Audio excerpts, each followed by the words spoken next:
Guys, what's up mga Kabro Tiger Vlogs? So, panibagong araw, panibagong mini vlog lang mga idol. So, dito ako ngayon sa Ensenada. Guys, Ensenada, dinila ako rin sa may Palangan, Barangay Palangan. Guys, dahil nandito ako ngayon. And guys, meron tayo dito ng panikit na apoy. Ako'y mag-iihaw. Huwag mo akong baong din eh.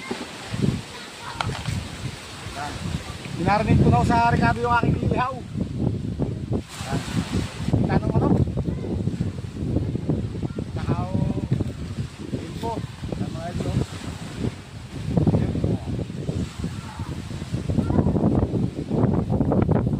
Yan mahaba ang kamino, ang abunol. Nakaw dalawang pakpak ng manok. Mga Kabro Tiger Vlogs. Sabi ng pagkakasya hindi sa ating maliit na ihawan. Ihaw sa katabi ng dagat.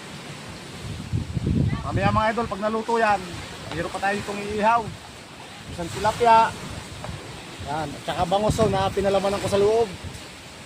Yan. At saka 4 na pirasong talong na kulay violet daw.